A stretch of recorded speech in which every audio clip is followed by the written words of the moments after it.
Something happened this week that almost nobody outside a handful of war rooms saw coming. Not a missile, not a new alliance, a silence. The new leader of Iran has not said a word in public since the day he was handed the most dangerous job on earth. And while the world was distracted watching bombs fall on Kuwait and Bahrain, that silence has quietly become the most important fact of this entire war. Let's go back to the beginning of this chain, because the pieces only make sense together. In late February this year, the United States and Israel launched what President Trump called major combat operations against Iran. Airstrikes hit military sites, government targets, and infrastructure across the country.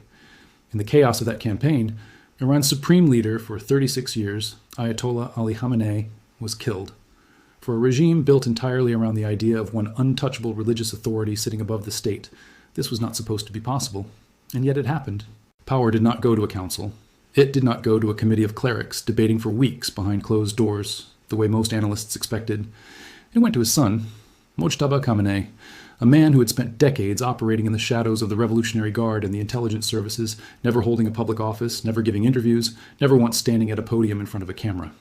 Overnight, he became the most powerful man in Iran, and then he vanished from view. When his own father was buried, after days of funeral processions that brought parts of Tehran to a standstill, the son, who had just inherited the title of supreme leader, did not appear, not once. In a country where public mourning rituals are treated as a test of legitimacy, the new leader skipped his own father's funeral. Intelligence officials who spoke to American reporters said the reason was simple and brutal. They believe he is in hiding, moving between secure locations, because credible threats against his life are being treated as real and active. That single detail tells you more about the state of Iran right now than 100 official statements could. The man running the country is afraid to be seen. Now hold that thought, because it collides with something else that surfaced only days ago. Israeli intelligence services passed information to the United States, describing what they say is a new Iranian plot to assassinate President Trump himself. Not a threat from years past. A live plan, allegedly developed under the new leadership.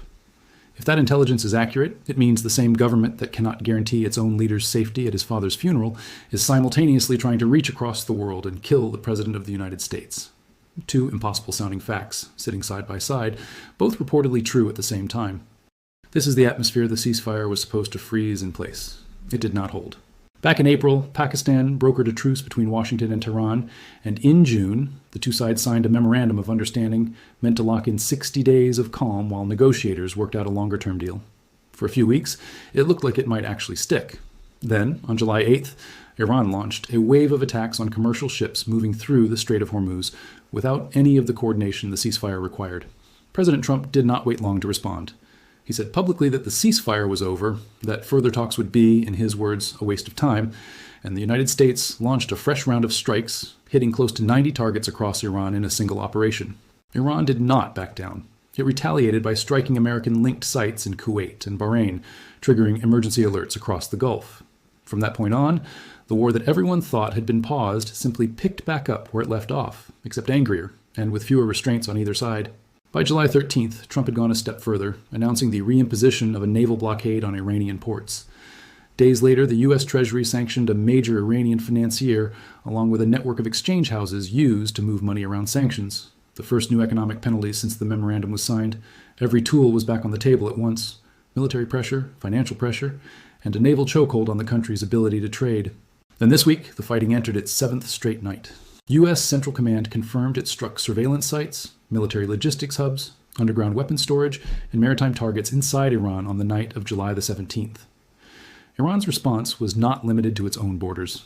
On the morning of July 18th, Kuwait accused Iran of directly targeting civilian infrastructure on its soil, an oil facility and a power and water desalination plant. Kuwaiti officials released satellite images showing black smoke pouring off an oil site in the town of Mangaf, south of Kuwait City. The Kuwait Petroleum Corporation said the strikes caused severe material damage and left people injured. Kuwait's military said it detected and intercepted hostile ballistic missiles and drones entering its airspace at dawn. Qatar condemned the attacks on Kuwait, Jordan, and Bahrain as a flagrant violation of sovereignty, calling it a breach of a United Nations Security Council resolution. This is no longer a two-country conflict contained inside Iranian and American targets. It has become a regional exposure event, with Gulf states absorbing hits meant to punish Washington for its alliances. And then came the number that changes the emotional weight of this entire war for the American public.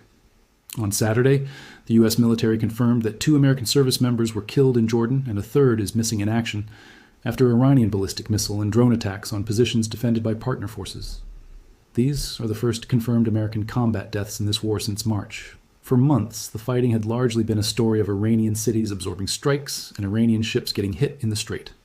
Now, there are American flags being folded for families, and that fact alone tends to change how fast a democracy is willing to escalate. Iran's new government is not de-escalating in its language either.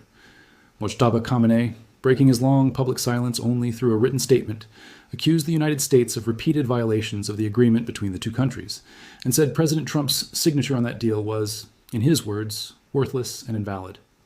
Around the same time, Mohsen Rezai, an advisor described as close to the new supreme leader, posted a warning on social media that no political border would protect against Iran's offensive forces if American strikes continued for another 2 to 3 days. He said diplomacy and even limited retaliation were finished, and that Iran was prepared to move into what he called a stage of full-scale invasion and annihilation. Central Command's answer to that statement was another round of strikes within hours. This is the loop the region is now trapped inside. Threat, strike, counterstrike, louder threat. And every time it repeats, the starting point for the next round is higher than the one before it. Behind all of this, inside Iran itself, a second war has been running the entire time, one that gets far less attention on Western television. Since January, Iran has been shaken by mass protests, a movement that grew large enough that the government responded with one of the most severe internet blackouts anywhere in the world this decade. Connectivity inside the country dropped to a tiny fraction of normal levels for months. After the February strikes began, the blackout tightened even further, with monitoring groups recording internet traffic near total darkness for weeks at a stretch. A government fighting a war on its border was simultaneously trying to make sure its own population couldn't coordinate, couldn't live stream, and couldn't tell the outside world what was happening in its streets. That internal war has not stopped just because a new man now holds the title of supreme leader. Rights monitors tracking the crackdown say executions have continued through the summer, including the hanging of a woman prisoner just this week, part of a toll that has been climbing steadily through the year. A woman in northern Iran has been on hunger strike for more than a week, protesting her detention over what officials call propaganda against the state, and denied the medication she needs. These are not headline numbers on cable news. They are the quiet, ongoing cost of a regime trying to hold itself together with one hand while fighting a foreign war with the other. So here is the picture as it actually stands today, not the simplified version. A supreme leader who has been in power for months, but has never spoken publicly on camera, reportedly hiding from assassination threats so credible that intelligence services on both sides are treating them as active. A ceasefire that lasted barely 3 weeks before collapsing over an attack in the Strait of Hormuz. A war that has now killed American service members for the first time since the spring. Strikes spreading outward into Kuwait, Bahrain, and Jordan, dragging in countries that never wanted to be combatants. A naval blockade squeezing Iran's economy from the sea. New sanctions squeezing it from the financial system. And underneath all of it, a domestic uprising that the government is still trying to suppress with mass arrests, executions, and communication blackouts, even as it fights a shooting war on multiple fronts at once. Every one of Iran's traditional advantages, its ability to control information at home, its ability to project deniable power through proxies abroad, and its ability to rely on a single continuous chain of religious authority to hold the state together, is under simultaneous strain right now in a way that has never happened all at once before. And that is exactly what makes the coming days so unpredictable. A cornered leadership that feels it has nothing left to lose behaves very differently than one that believes it still has room to negotiate.